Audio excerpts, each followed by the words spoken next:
It's Thursday, February 1st. This is the Personnel Finance Committee, 9 sharp. And we'll start with the public comments.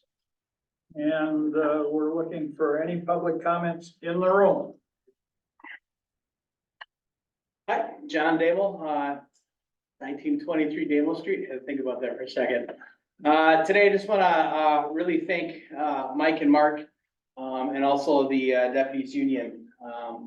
This contract was heading into mediation at the 11th hour. Mike and Mark called a meeting to get them in for one last chat, and I think we agreed on something that was pretty good. It was the last piece of the puzzle as far as taking care of employees that we weren't able to get to. So I'm just thankful for both your effort, and I'm thankful for the union for ratifying it and agreeing it to it.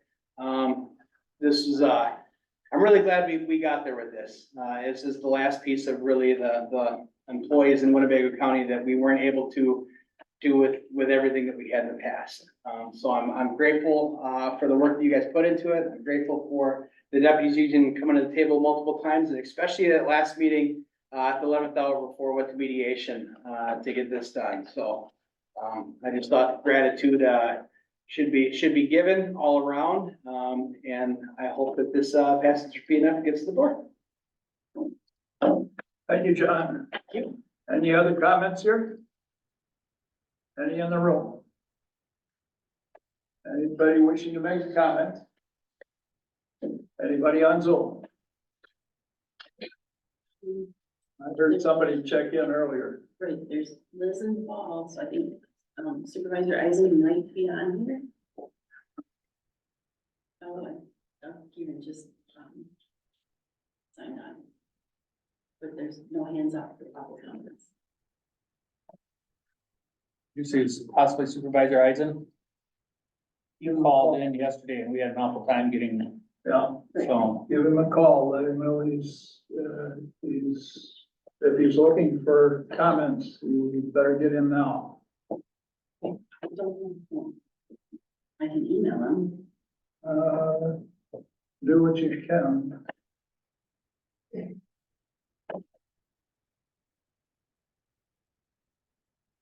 Otherwise.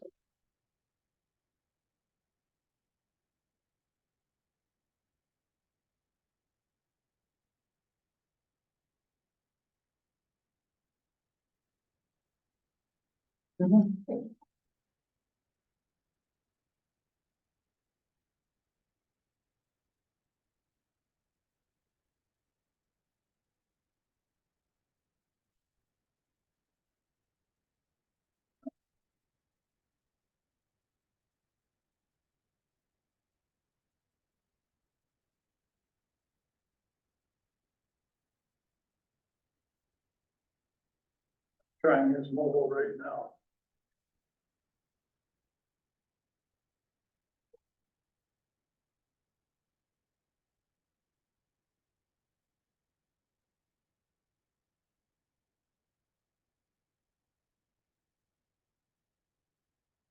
Gosh, Paul here.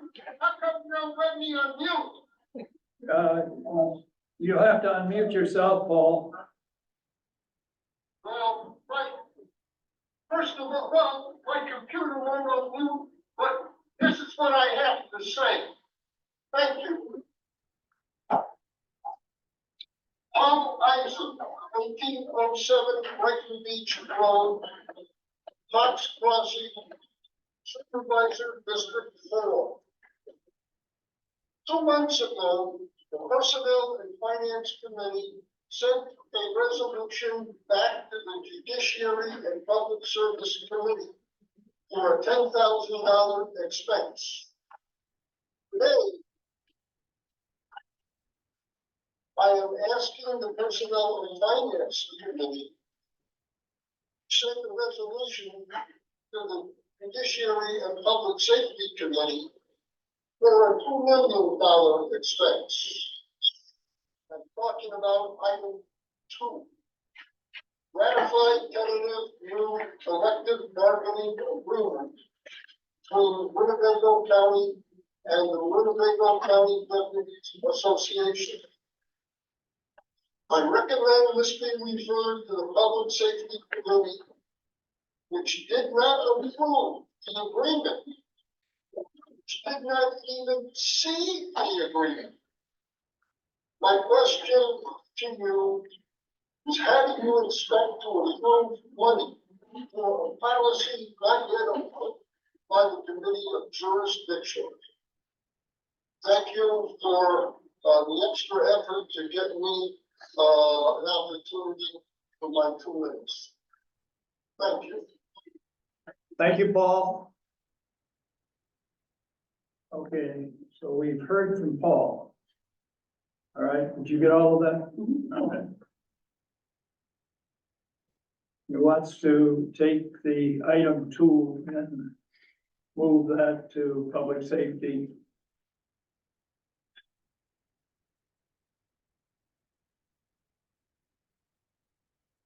Making a little note here. We'll have an answer for him when we get to that item. Anybody else out on Zoom that wishes to speak?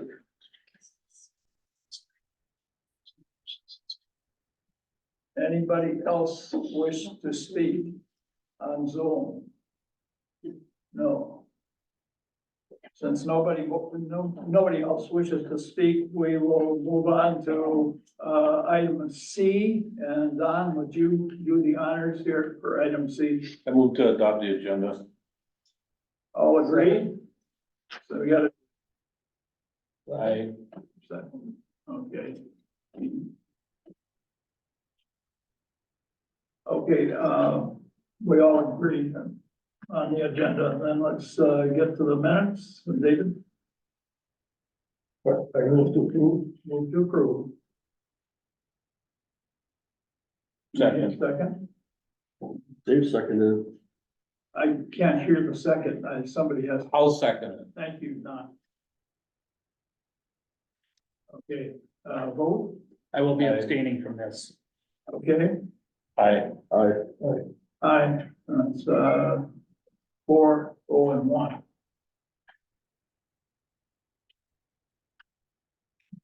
Mr. Egan sitting in for Betsy, okay. We're now down to item E, which is Mr. Kaiser. That would be the reports. Okay, for the capital projects, I have an update from the IT department related to the fiber optic that's being laid. According to Patty, good progress is being made. Conduit is being placed. They have placed 5,200 feet of the 25,000 that they need to place. She believes that if weather continues to be good, that will be done quickly, but then probably the next month. So as far as that and IT, I have asked Mike Elder to come and talk about the facilities project. So Mike, if you could, touch on any significant changes since the last time? There's not too many significant changes. The 980 facility should be done by the middle of March. The USDA remodel has hit a roadblock with the USDA. We were in our pre-construction meeting, ready to get started, and the local staff stated that they wanted some changes to the floor plans. We got the revised floor plans back from USDA. We gave them to the contractor, and yesterday I got the revised cost for them. I have to send that back off to the USDA to see if they'll agree to the additional costs. Once they get all their decisions made, we're ready to go. The Nina roof has been moved into the 2024 capital plan. That one, we went out for bid, came back with significantly overbid. We're going to revise the scope of work and put that back out for bid here very shortly. The human services elevator repairs are all done. It's been operational for a while. We were just waiting for the final invoices from the contractors. And the Parkview fire alarm system replacement, we have found a new vendor that can assist us with maintaining it. And they have a fairly good idea that they can improve what we've got without having to do a wholesale replacement. And we're working with them on the design.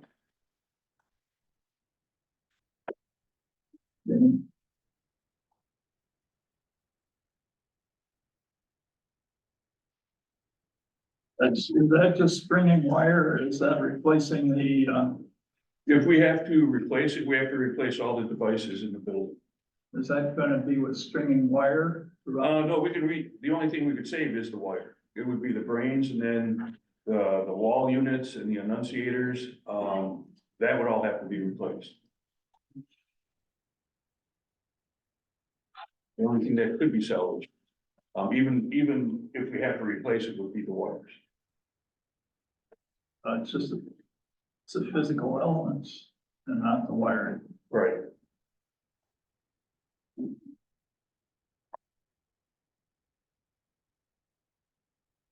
We're hoping to avoid all of that. How soon do you think? We're working with them, I don't know, probably a couple months.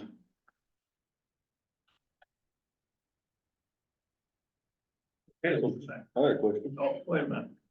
On the highway building upgrades, I know that they're opening bids up, I thought, what's the status on that? I mean, We just opened them yesterday, so we have to vet the contractors, make sure they have everything covered, and then, take a look at the price and what we've got in the budget remaining, and make sure we can do the project. you know, because that was budgeted in 2022.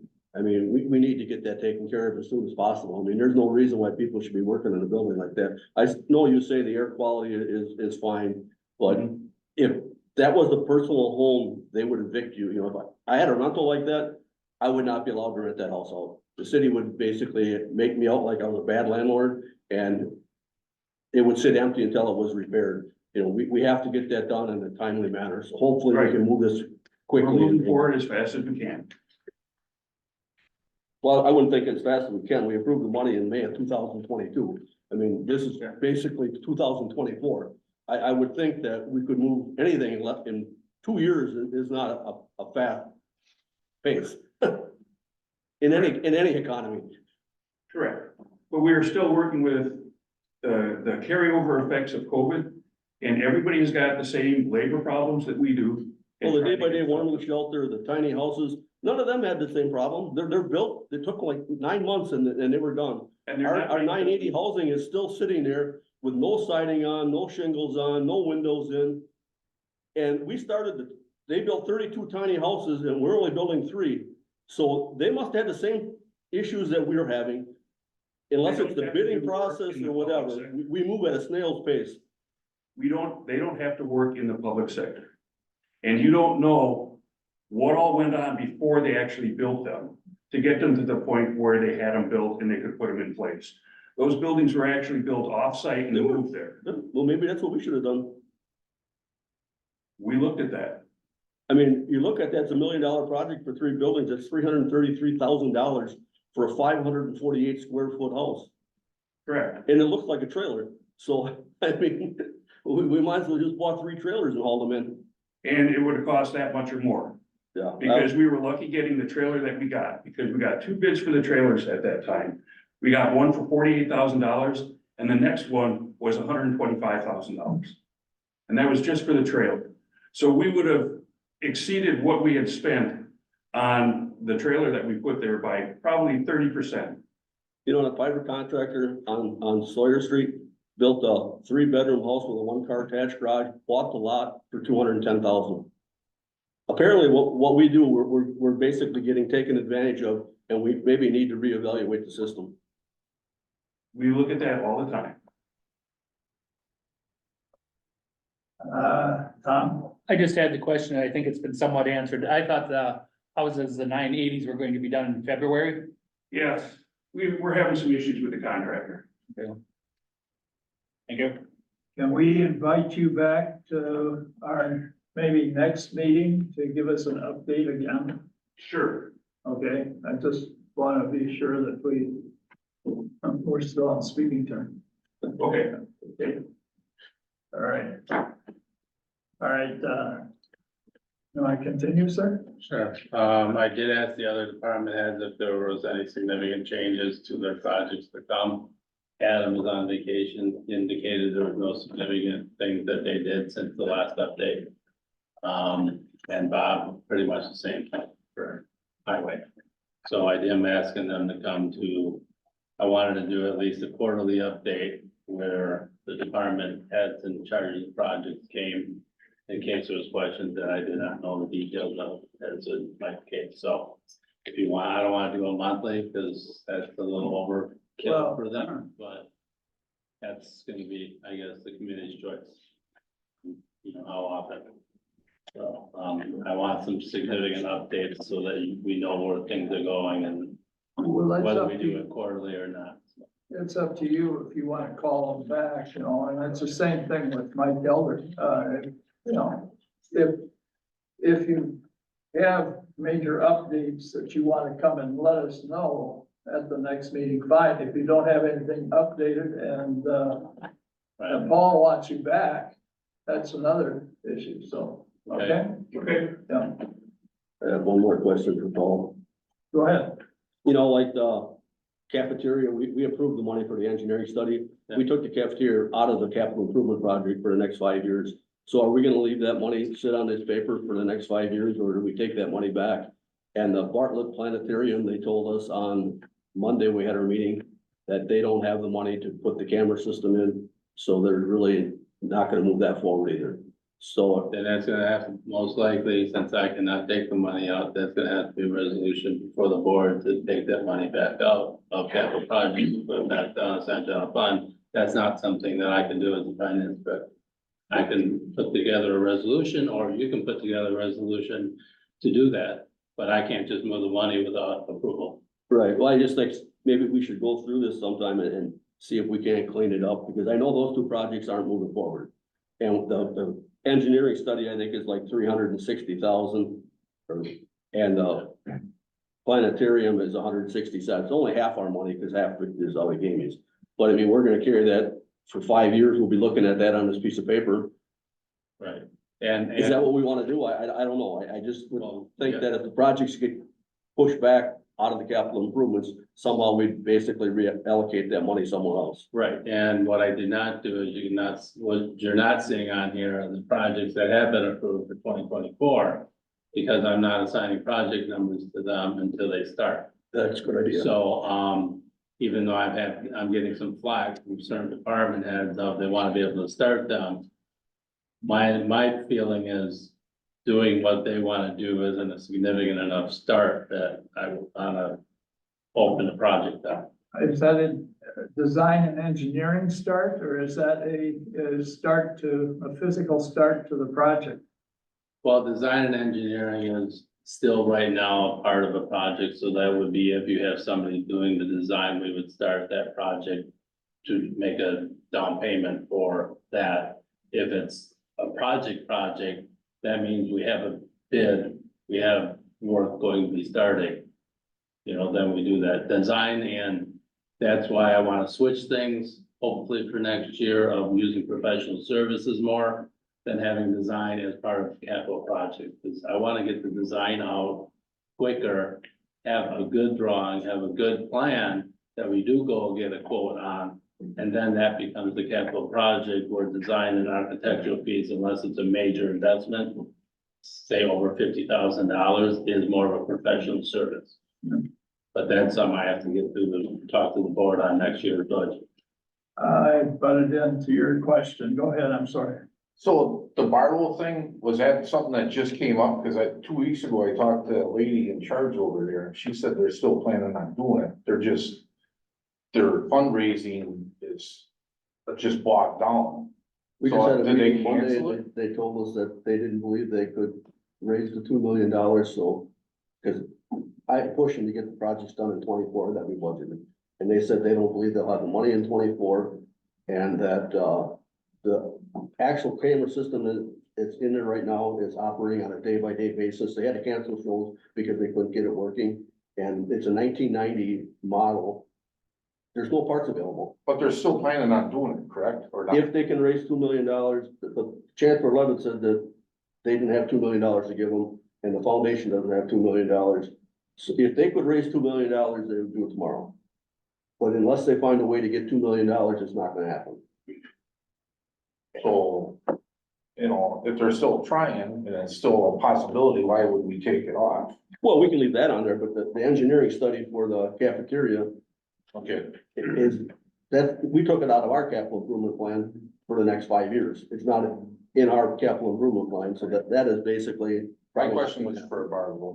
Right, and that, I would surely love to see it happen. They have 35,000 students that go through there, and the average cost is $10 a student, so that's $350,000 a year. I personally don't know why it wouldn't have paid for itself. You know, they haven't put a camera system in there since 1990. So if they would have used any of that money and put it away, it should have been replacing itself. You know, every 7 years, you're gonna make $2 million, but they don't have any money. Okay, any other questions? We're all good?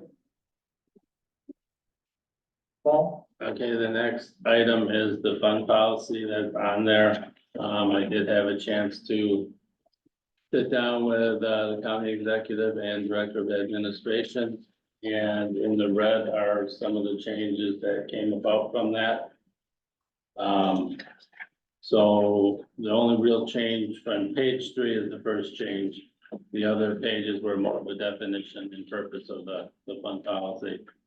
So this is including the expenditures and the fund balance for DHS, which is Fund 200, and all general fund, which is all funds 100, which is the listing there. So that is one change that was done on page 3. And then on page 4, there was a change from what we're gonna look at for the, if there is a excess of funds. One of the things that I did look at that Mike had given me, that Morris had given, I don't know if you gave it to Mike a while ago, but Yes, document. yes. So I read that about the Wisconsin state and how Wisconsin had such a budget deficit first back in 2008 and so forth. And basically what they did was if they had an excess, they designated a certain portion of that to go to the budget stabilization fund.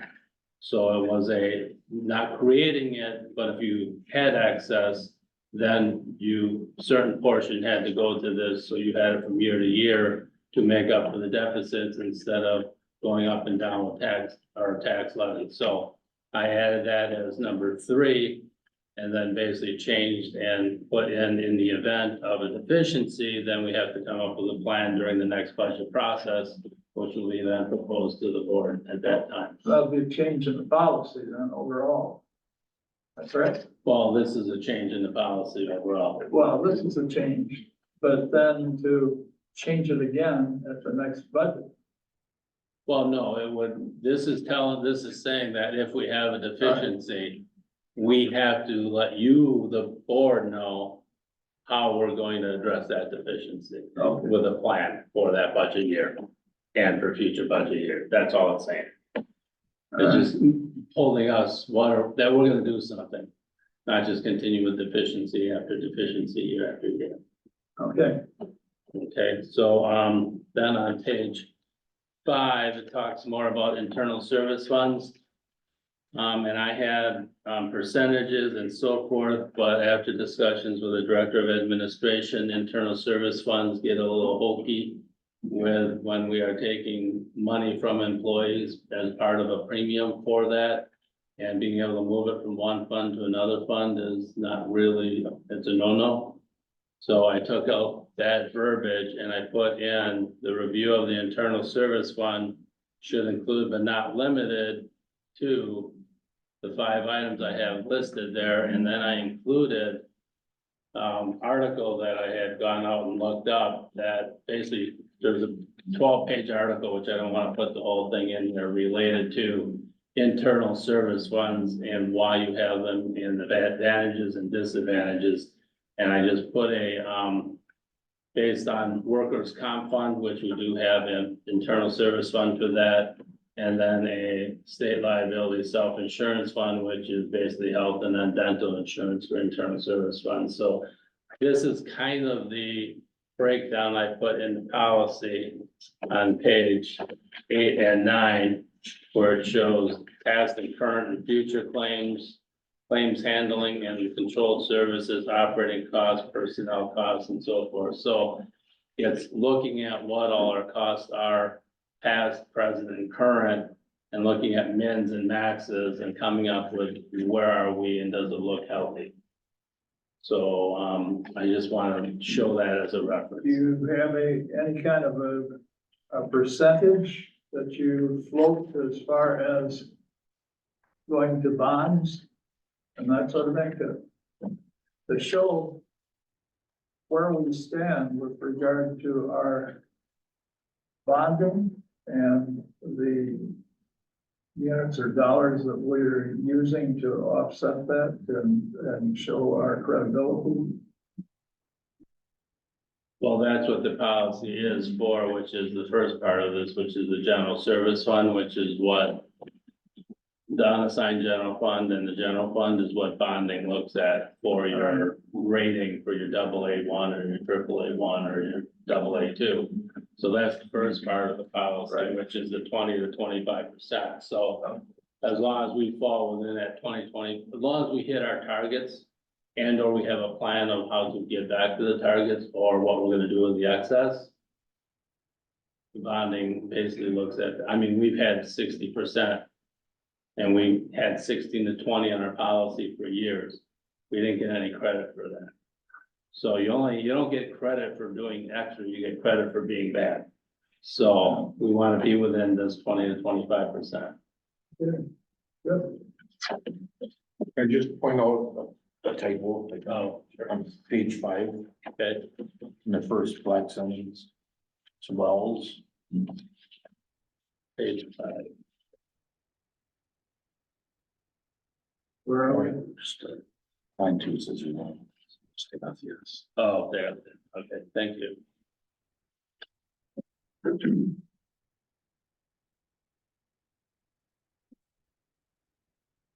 Do we want to give it an okay, a general vote? And we're doing that resolution. No, I'm good with it. Mr. Chair, I think we just have this on the agenda for discussion. We don't have a resolution drafted yet. We Okay. want to make sure. We want to make sure you're okay, and then next meeting we'll draft a We'll draft a resolution to be passed resolution as and- policy. Pass the policy. That sound good? Everybody? Sounds good to me. Dave? Okay. All right. Thank you. Good job, Paul. Thank you. So when you bring this before us at the next meeting, will you highlight the changes if you made any wholesale changes? I'm not planning to make any more changes. This is hopefully the final version, in my opinion. Because the guy will have to make that. If we make changes, we will definitely We will. identify them for the committee. They'll be in the red like I did this time.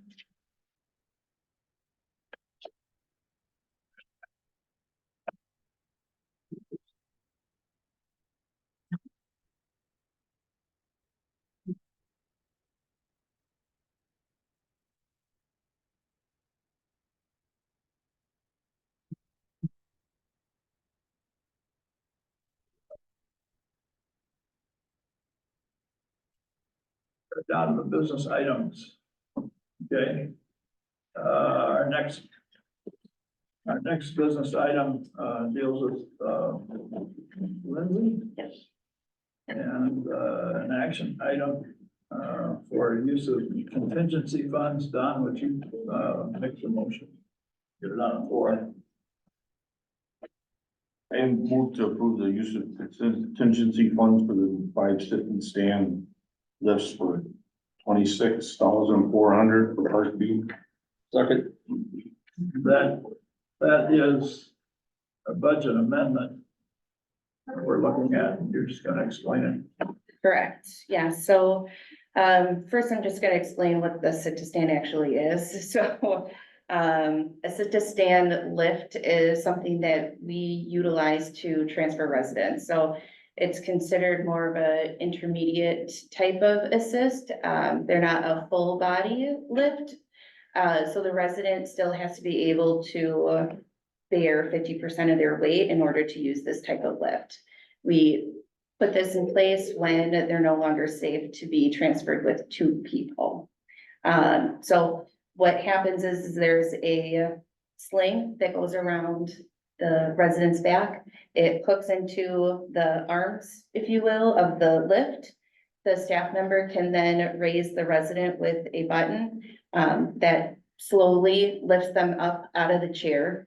The resident's feet are on a non-slip platform that they have to put their feet on. So once they press the button, it will lift them from a seated to a standing position, where then the resident can be transferred to their wheelchair, to their bed, to the toilet, wherever they need to go, to the recliner.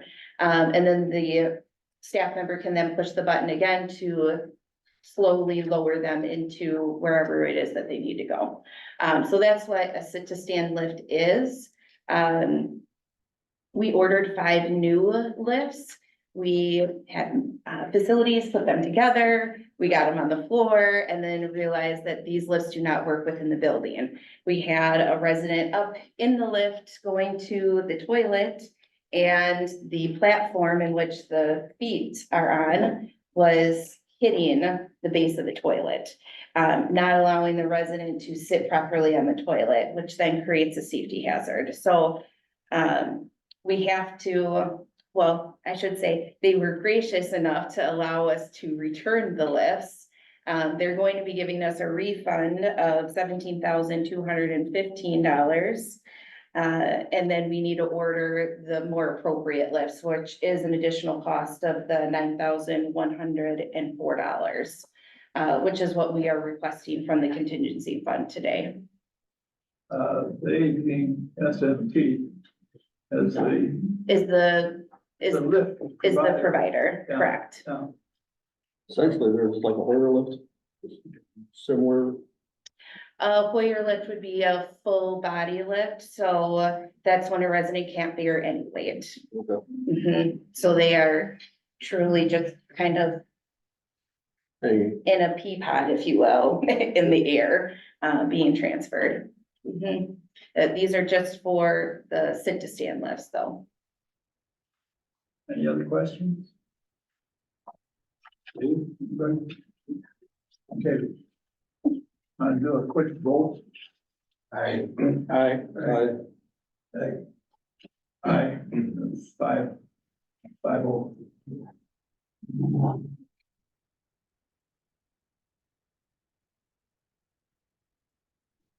Thank you. Thank you, appreciate it. Yeah.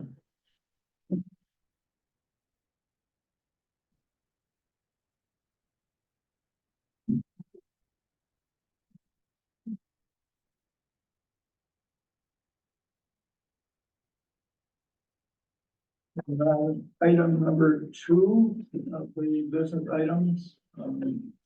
Did you I'll move item number 2, resolution 022024, ratifying tentative new contract bargaining agreement with Winnebago County and Winnebago Deputies Association. I'll second it. You can second. So.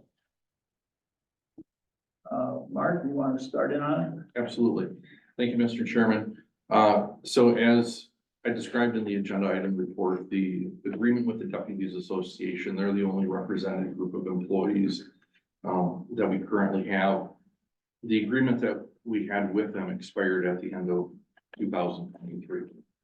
We had began discussions, negotiations this summer, and we were able in January came to a tentative agreement in which the Deputies Association ratified. This agreement would be an additional 3-year agreement, taking us through the end of 2026. Tentative agreement has many changes that are a result of memorandums of understanding that have occurred over the course of the last contract. And as a result, we have a lot of language changes and cleanups, things regarding, schedules, work hours, annual hours, things like that. The overall, expected cost to the county, would be covered by what we set aside in the contingency fund. And at this point, because a tentative agreement's been reached, and the association's ratified it, it's really up to, the county board as a whole to either approve it or not approve it. At this point, we can't change things within, the agreement itself. My understanding from the past is that, this committee, because we're talking about, personnel issues and some personnel, policies as well as budget contract. That's why it comes to P&F. I'm not aware in the past that it's gone, any of the previous bargaining agreements have gone to any other committees, first. And then also I've got, obviously, Chief Deputy Christopherson's here, if there's questions as to how this may impact operations or anything like that. And Director Collard has some numbers as to the overall cost estimates. And Director Collard was involved with the union contract originally as to how it was set up and whatever. Correct. No. We've got it on the floor. Have you got any questions? Before we go, yes, Tom. I'd like your opinion on the Supervisor Eisen's suggestions. I have been at the sheriff's office for almost 32 years, and this is the procedure that has been followed under the best of my recollection is the sheriff is out of town, so I'm representing him today. I did plan on Monday's judiciary meeting to go through the basic tenets with them, but it would be more of a discussion. It won't be an up and down vote as to what you folks are here to do today. So if we sent this back, would this be delayed? Would this delay further the? Yeah, the agenda's already out for Monday, yes. All right, thank you. Yeah, but that's something that I wonder about too, is how much of a delay would we be involving? Should we just send it over to public safety and have them review it? Mary Ann, go ahead. As far as I'm concerned, even though I know, Director Havoc has been here longer than I have and Director Christopherson has been here longer than I have. But the bottom line is looking at your rules, the heart of this involves a personnel and finance matter. That's why it's here at this committee. And given the precedent and these people's memories, I think it's uncalled for to send it to judiciary. Yes, I mean, it involves police or sheriffs, but the bottom line is the heart of it is personnel and finance, and that's what you folks are. So I would say that once you vote on it, the appropriate way to proceed would be to go right to the county board. You're talking about sending it to the judiciary, and we're talking about sending it to public safety. Right, isn't it judiciary and public safety? It's all, but there's no need to do that. There's no need. No, my legal opinion is based on the fact that the heart of this involves personnel and finance, and that's what you folks are. There is no need to do that. All right. Any other questions? Yes. I would agree with Mary Ann. I mean, we used to have every highway had a bargaining unit, Barkview, and they all just came to personnel and finance in the county board. We're not talking about any safety of the sheriff's department. They're not asking for a detective or another officer. We're simply talking dollars and cents for a paycheck. And that's what we are. We're personnel and we're finance. Right. So there's no reason to send this anywhere other than the county board. Okay. Any other viewpoints? I would agree with that. That's what this committee is made of. It's like Supervisor Bender said, personnel and finance. This committee is the one that makes the decisions on whether to go to county board or not. If they want to talk to judiciary and public, that committee, that's fine, they can talk to them, but I think the heart of it is right here. All right. Yes, One matter I want to make sure the committee had before you was that on the draft resolution, I didn't have the exact numbers for the fiscal note. So I can fill those in. The impact in 2024 would be wages of 600, and these are estimated. I mean, there are a lot of things that could change them, but it's a pretty good estimate. Wages would be $632,773 higher than under the old contract. Fringe benefits, $146,077. And so that would total labor cost increase of $778,850 for 2024. There will be retroactive pay. We'll go back to January 1st of this year, which is the norm. Contract is settled after it expires. So that will go in the fiscal note, and that amount be transferred out of the contingency fund, or out of the labor contingency fund that was set up of $1 million. It was never intended to use the whole million for this contract. It was also designed to cover other things that will come up or may come up throughout the year. We had a tumultuous year last year with regard to pay raises, and we don't know how things are gonna settle out. So we wanted to have some extra in reserve for those things as well. can I say something here? The physical note is not on the resolution, and it should be on the resolution. And I'd like you to get with Mary Ann and have them change the resolution so that the physical note is there. So that we all see it when it goes up to the board. We will. Okay. Anything else? I'm just ready to vote. You're just a what? I'm ready to vote. Okay, I'm ready to vote too. Aye. I, Aye. Aye. 5-0. Okay. And it's going to the board, not going anywhere else. All right, we're on number 3. And this is a resolution establishing salaries for David. You want to just read it off as a resolution, and we'll go right to discussion with Mark. You got a resolution there?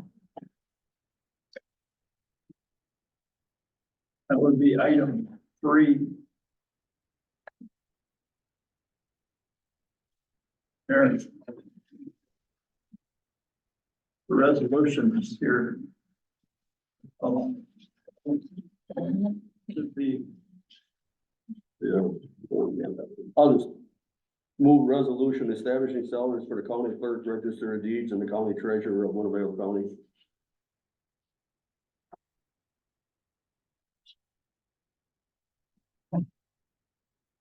You got a second on it? Second. Okay.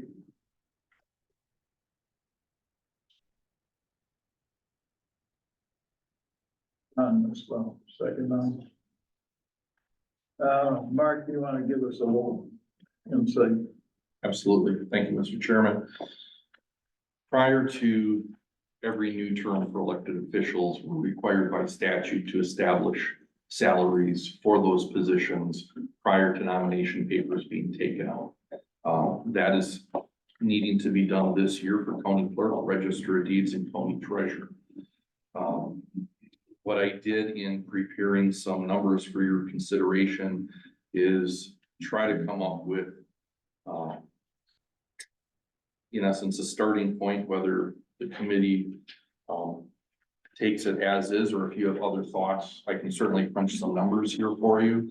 But what I did is I first took a look at historically what we've done in the last 4 years, the term of these positions.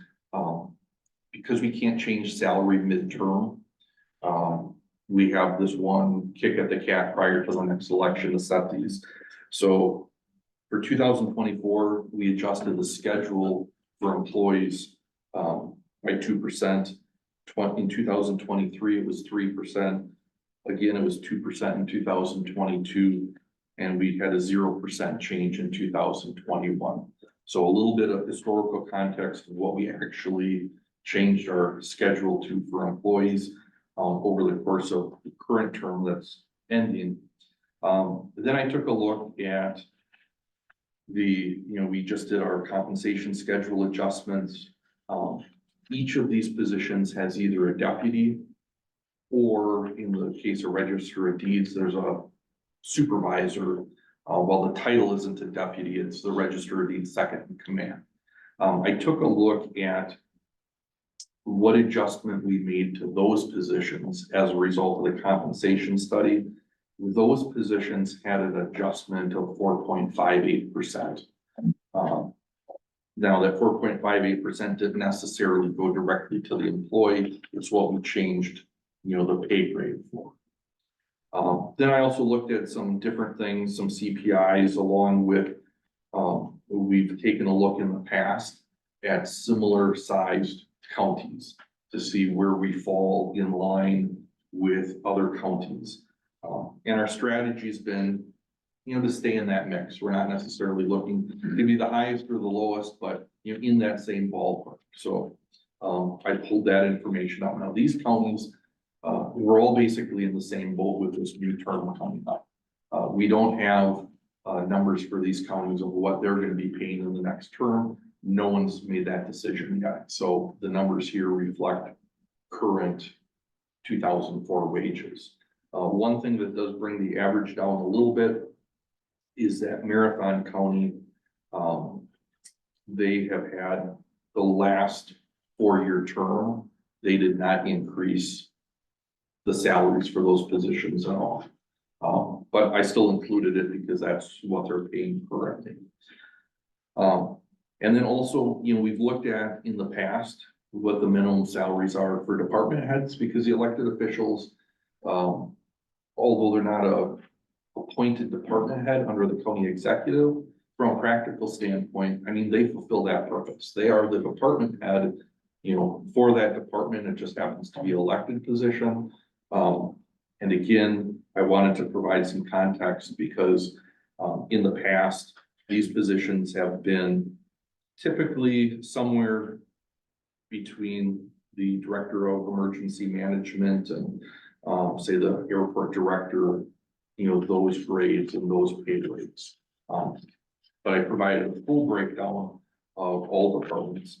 So ultimately, where I landed, I thought at least a number that I could justify and present to you to talk further about is doing an adjustment of $3,921, first of all, to the salaries.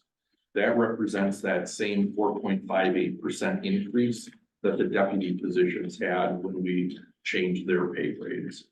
And then based on what we had seen historically of what we've actually adjusted our schedule for employees the last 4 years, went with a 2% increase each of the 4 years. So that's where the numbers that I'm suggesting come from. Now, certainly, if this committee, would like to talk about changing those numbers, if you think 2% might be a little low and we should look at 2.5 or 2.25 or 3 or whatever your pleasure is. Is that after you've made the correction to the level change? Yes. Yes. Okay, so the correction to the level change is about 4.5, right? Correct. And then on top of that On top is a of 2%. Yeah. Yes. Okay. Yes. I'm also looking at something here that I really don't like, and that's, I'm sorry that I get in, yes, I'm getting my, Marathon County. Marathon County is, they've experienced a whole lot of, changes within because of where they're positioned, where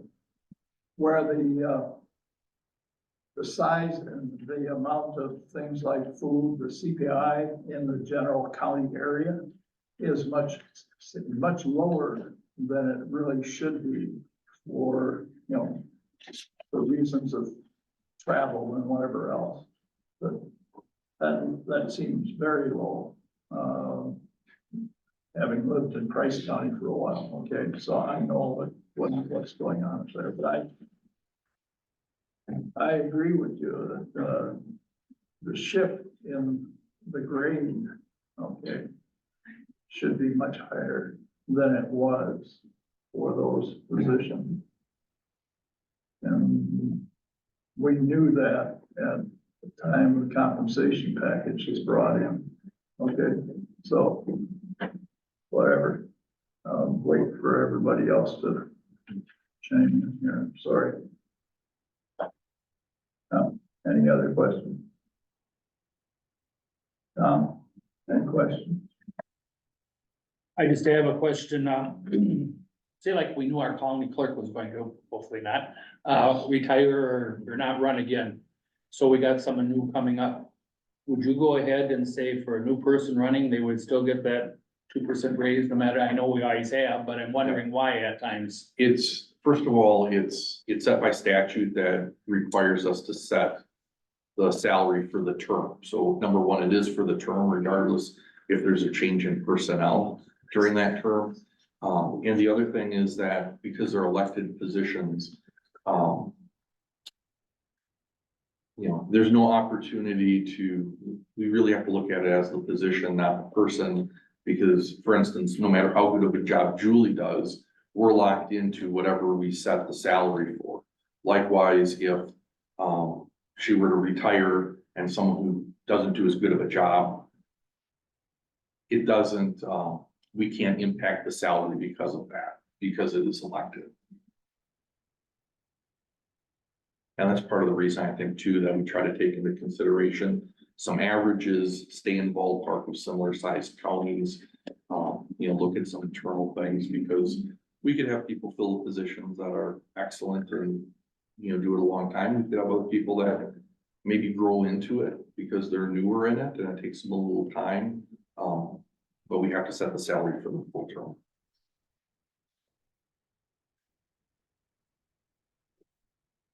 Question? 2% is what we have been giving, but is that enough for some of our, I don't know if you wanna say higher ones that are actually running for these departments? I mean, there's a lot of headaches in the departments, so, you know, should they be getting a little more or? The adjustment is a 4% adjustment to the grade, right? That is not in there, that is, Julie's not getting that right now. I'm sorry. Correct. Right. She's not getting an additional 4% because it's never adjusted with regard to the compensation package. Correct. So that has to be done. 2% for 24 is what Julie got. Right. Yes, because that's what was set. In 25, we're gonna give them a 6.56% raise. Correct. So she's gonna make up 2.5% in 25. I mean, I'm not opposed to a 3% raise across the board. It would, I can but tell that you, will put us basically higher than any other county, because if you look at the comparisons, there's the comparisons to the rest of the counties. yeah, and keep in mind, those counties are having a similar discussion right now. And so their numbers, you know, will also increase. So we may not be the highest per se. Right, yeah. Mr. Chairman, may I make a comment on that? Yes, sir. The, sometimes what you end up, and I've been doing this a long time, obviously, a lot of places, and, it's always a challenge because you're predicting the future. So one way to think of it is, you know, there's kind of a lag. We want to give them the same or equivalent type of raises that we give other employees to, right? So we're trying to guess what the schedule increases might be every year. We don't really know. But then we can correct it at the end of the term. So like in Sheboygan County, we actually had an ordinance saying we were gonna look at 4 years worth of general pay increases and try to use that percentage for the next term. But then there's basically a 4-year lag in catching up. You know, so it comes out eventually. But that's why one of the things we look at, first thing Mark had on his memo was the last 4 general wage increases. So the 2% is slightly above, you know, what the average has been for the past 4 years in terms of our schedule increases. You know, so that's one of the things we take very much into account. If we're wrong, if everybody gets, you know, if we have to increase the compensation schedule 4% a year the next 3 years or 4 years, then we'll definitely take that into account the next term. We'll get another big, you know, sizable adjustment on. And the average over the last 4 years was a 1.75. So it's not significantly higher, but that 2%, is a little bit more than what it actually would have been in the last 4 years. But again, if you want me to run some other numbers here, I can. In your opinion, is this what you think is fair, or do you think 3% is fair? I mean, you're the one that, you're our personnel director. Yep. You're the one that should be advising us Yep. on what we need to do. Well, And this is what you advised me to do, so I hate to Right. go above you, because if that was the case, then you should have came in with a 10% raise, because that's what you're getting paid to recommend. This is my recommendation. I feel very comfortable with the numbers, but I also recognize that, as Mike said, we are really making some estimates. And this committee knows more than I do, the role of the elected official as far as, you see it as well. And if there's either other things to consider or, I'm comfortable with what I've recommended, but I'm also not opposed if you were to, if there's a consensus that we do something else.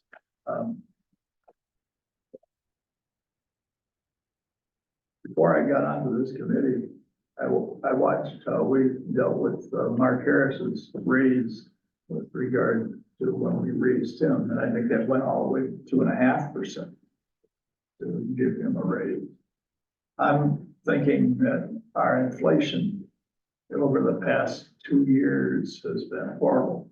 It has been really horrible. When you're talking about a 2% raise, it's not giving anybody much room. Okay, I know my social security gave me a better raise than that. Okay, and so I'm thinking more in the 2.5% to 3%, just as you would go. I mean, if you, I guess, figure the numbers out at 2.5% and 3%, what would the difference be? I mean, we're only talking, what, 3 people? Right. So it's not like it's gonna be a lot of money. Correct. I will have that. I mean, I'll support either one of them. When you say 2.5% to 3%, is that in addition to the 4.58 adjustment, Yes. or do you want just Yes. Yeah, well, like in 26, you got 2%, it'd be a 3%, 27 be a 3%. And then 28 would be a 3%, and then Yep. 25, it would be a 7.67% instead of a 6 point. It used to be 1 more percent or 0.5% in the 4 years.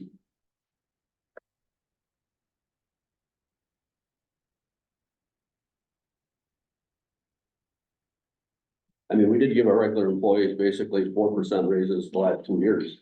So it's like they got a 2%, not even 2%, 1.75, so, you want to keep them, they can go in the private sector and probably make more money. It's a matter if they want to give up their vacation and benefits.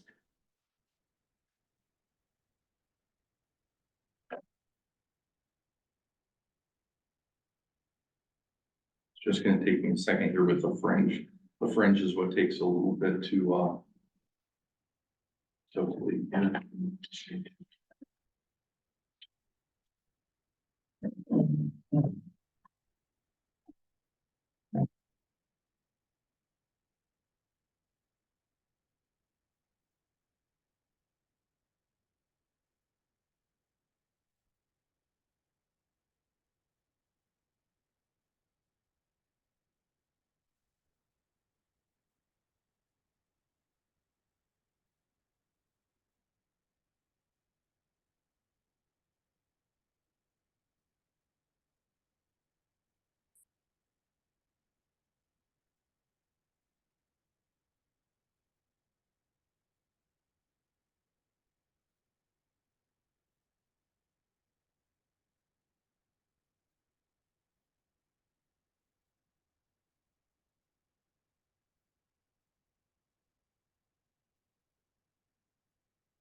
If I could suggest perhaps, Mr. Chairman, it'll take me just a few minutes to do this, but if you wanted to move on in the agenda and circle back to me, would that be, I know there's only a little bit left, but We can do that. Everybody's agreed. Yeah, I wanted to. Do the next item. The next item is, one Betsy was gonna do, so Tom, would you take the resolution for item 4? Amended Winnebago County General Code Section 1.12, parent 10 to increase, expand citizen member compensation on commissions, boards and other entities, as well as Board of Canvas citizen member compensation. Do we have a second?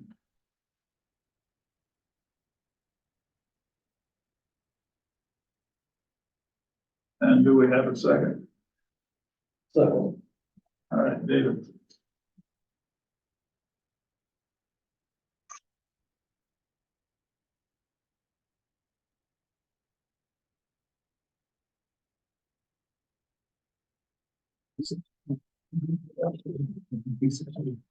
That particular item, I think this is good. They discussed it, won't go higher, they want to go to 75 for half a day. that's, that particular item is being bumped twice on there, Steve. Stress, paid $100 for half a day. See, Are we raising it to $100 for half a day and 150 or that's what I'm wondering. 75 or 100? I mean, the 75 to 100, I'd go along with 100 to 150, I wouldn't be in favor of. No. So I guess if somebody knows, The ordinance itself says it would be 75 per half day, $100 full day, except for Board of Canvas citizen members. Because they put in a lot of work for A a lot full of day. extra time. $100 for half day, 150 full day. what do they currently get? They're currently getting, apparently, the 75 for a full day and a 50 for a half day, just like we did before. That's not marked as a change, so I think, you know, There's, Julie might know. You know what Board of Canvas members are currently getting? Mary Ann, take a look over my shoulder. There's nothing that says anything about the Board of Canvas up in here, but yet this is what we're circling as far as the change. Well, this is what the ordinance says currently, Yeah. and so you're striking what the ordinance says. Then adding this That's down exactly- here, but then he's added an additional Board of Canvas underneath. Right. In other words, they should be treated differently because they are putting in more work. And this initially came here and then you wanted it to go to JPS. It did go to JPS. It passed unanimously, but for one, That was supervisor who Brian, was, Brian. right, abstained because But his his wife was, wife's on right, it. right. Right. What do you say to giving them a $25 bump and keeping it, you know, somewhat consistent, because they were getting what, everybody else was getting, a 75 or the 50 or She's 75. verifying. It's $50 for a half day, and it's looking like 90 for a full day. Oh, is that right? I'm looking at past invoices that, This is the Board of Canvas. yes, it's $90 for a full day and $50 for a half day.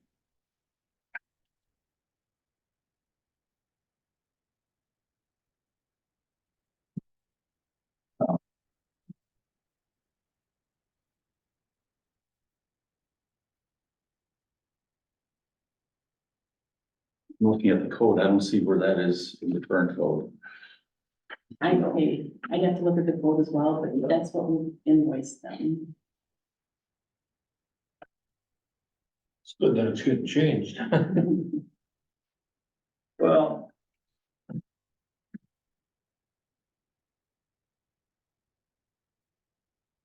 if the Board of Canvas is getting 50 and 90, as opposed to the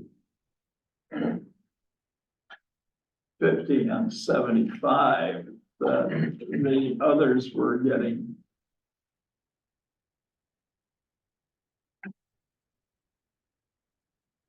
If I can see that as far as a percentage, a percentage bump.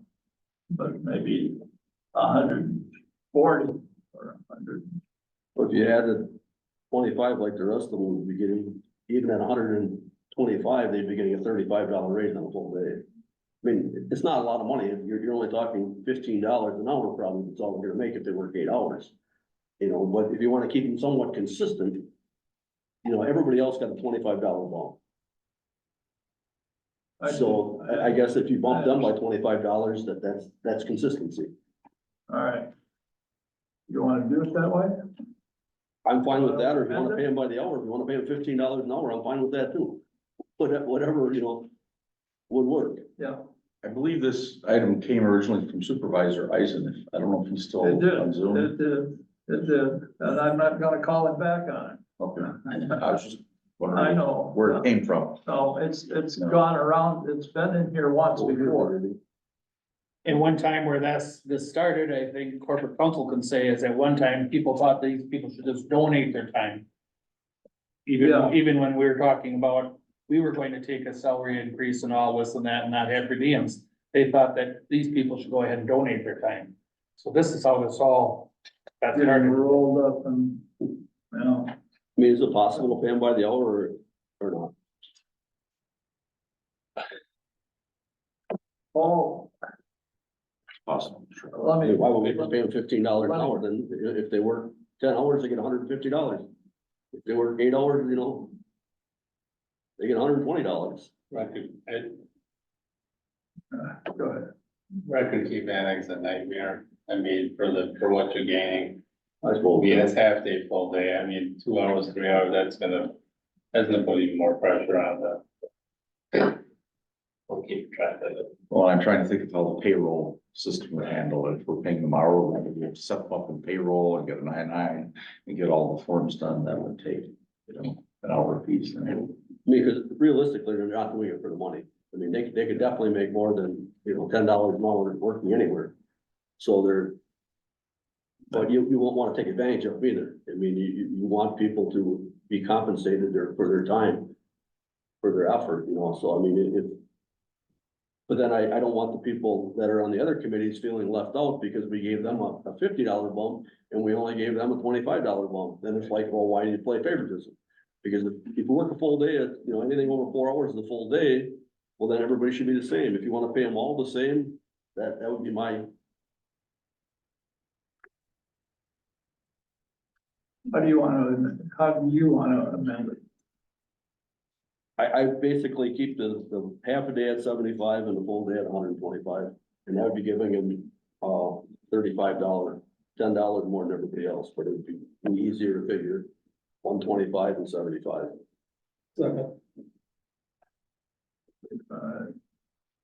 And 125. Talking about everybody or, Nope, that would just No, be that- the campus workers. okay. The other ones. Just the board of canvas. Would be the line on the board of canvas. Line 24. And 25, I guess it. Yeah, no, it would be line 25, you'd be changing that to 100 to 75.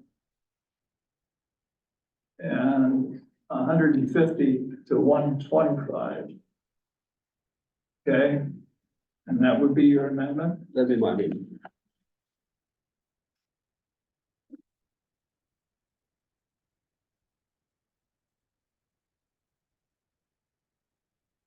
Sound all right? You have the amendment? Yes, I have, you Okay. said 75 for half day for board of canvas and 125 for full day for board of canvas, which is more than 4 hours. Right.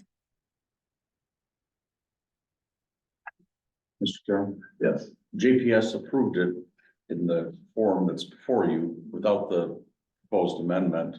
So does that mean that if this committee passes an amendment, is that just a recommendation to the board or does it go to the board in this form? So the problem is, since JPS approved it in this current form, I would say the way to do this would be to make an amendment on the floor to suggest that you're recommending these different amounts. So in other words, perhaps approve it the way it is, or deny it if you don't want it the way it is. Why would you know? However you're gonna- If if you wanna send an amendment along with it. Yeah. You would deny the motion as it is and send a new amendment, amending line 25 or 75 and to 125. We send an amendment with the With the ordinance. with the ordinance and our vote on the amendment. So there would be two ordinances. No, there would To be a consider. substitute ordinance for this one. There would be a substitute ordinance which would include our amendment. Reflect your amendment. Yes.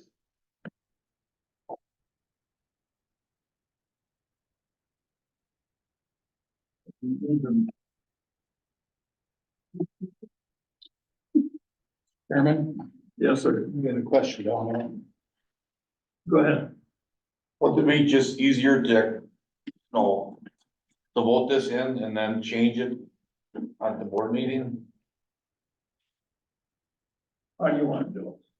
How do you want to do it? Do you want to change it at the board meeting with 36? I can't vote for it the way it is. I'd be saying that I accepted it, and I'm not gonna accept it. The numbers are there. So if I vote this in the way it is, how can I change my mind at the board meeting? You know, either I accept it for the 150 or I don't, and I don't. So we can vote it down and it can go back to JPS and they can redo it, or we can, I'm only one vote. Nobody has to, three of you can move it forward.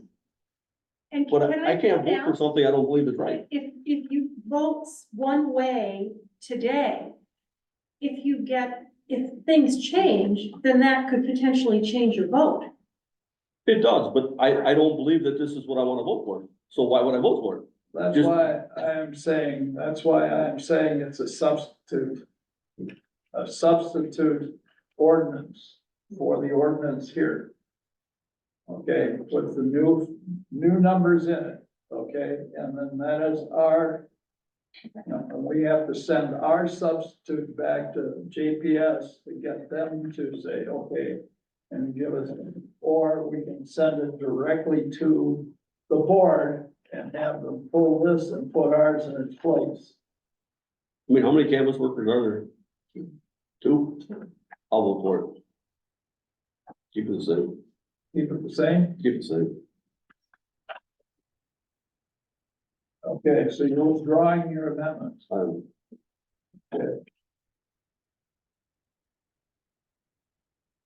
And we're back to the original ordinance. When the numbers are the same as what it came to us as. All right? So we want to go around the room and vote? I, Aye. I will.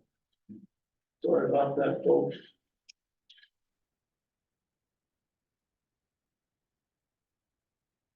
Okay. 5.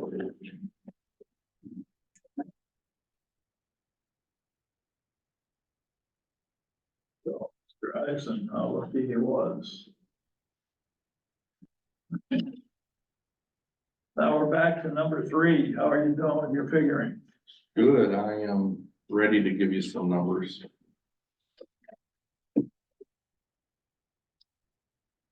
So if we did a 3%. And if you take a look at the resolution, lines 20 through 22, the annual salary. At 3%. And this is with, 2025, we're still doing that 4.58%, and then we're doing 3% on top. So at 3% then for all 4 years, it would be 92,228. For 2025, it would be 94,995. For 2026. It would be 97,845. for 2027.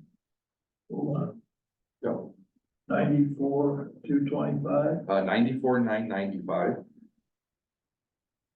that was for 226, Yep, 27 then, 27. 97, 845. 97, 845. And then 2028, it would be 100, 780.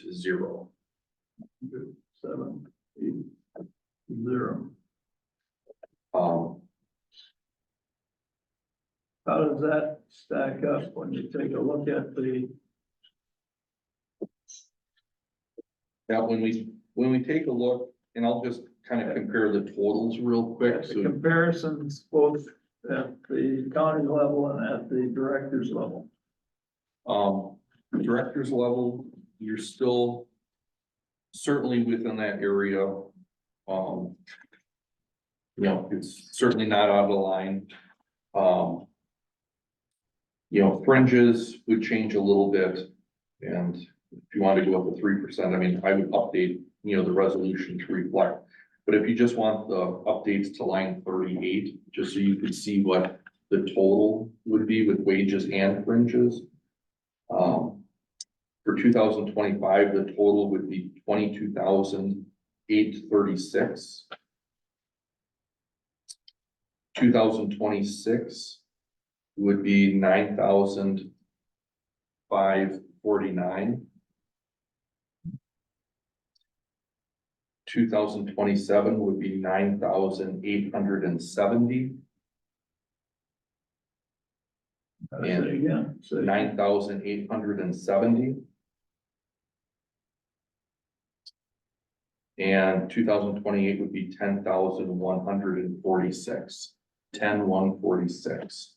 And that again is for all three positions.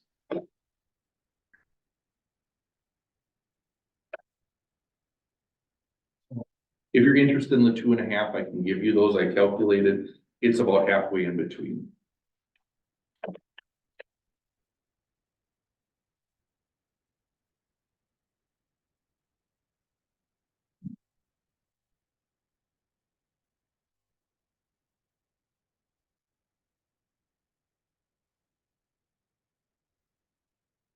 Thoughts? I'd make a motion to amend it to 3%. I'll second it. Motion to amend. I mean, we're talking like 52,000. Right, for three positions over 4 years. And I mean, last year on social security, I got an 8-point-some% raise. This year I got a 3.2. I would assume that inflation right now is running at over 3%. So, And these positions are only receiving, you know, this adjustment, you know, in essence, a schedule adjustment. They're not eligible for merit pay. And so that's where like the employees are getting merit where the elected officials are not.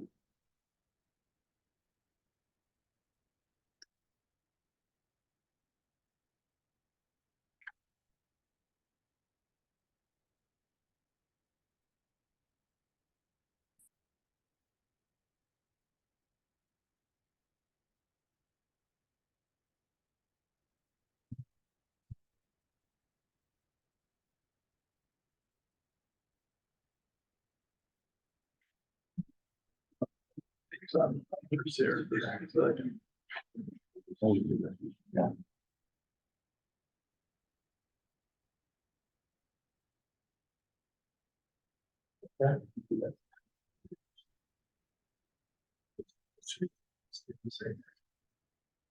You know, I just choose. You know, regular wage and not just the total wage. Before we vote on the amendment, I want to get their last word here.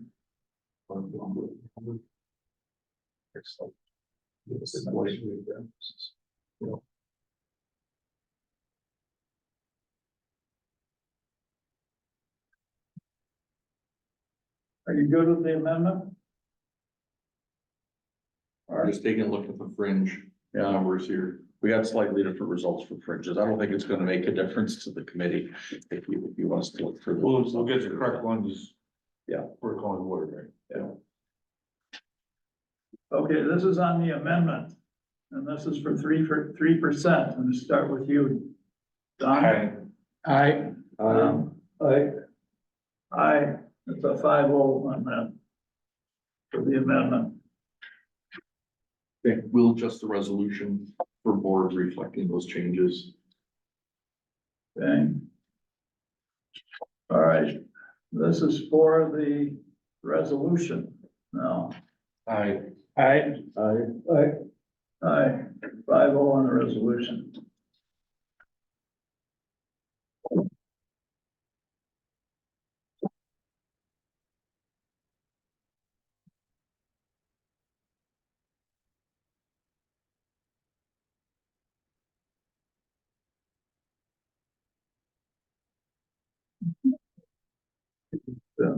Um,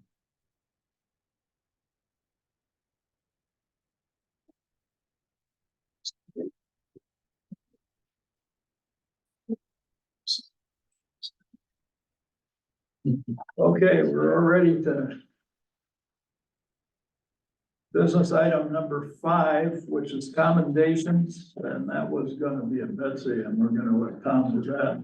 recommendations, Jamie Bates, Lisa Krause, John Robbie, Laura Reedinger, and Robin Voss. Like to take a vote on that? sure, second. A second? Okay, Aye. Don? I, Aye. It's a 5-0 on that. Don seconded.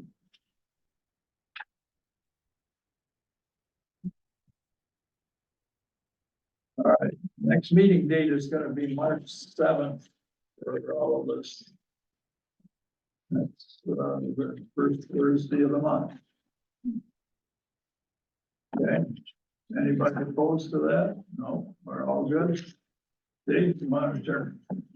Move to adjourn. Second by Robert. Got a vote? I. Aye, 5-0 on that adjournment. Thank you. Thank you very much.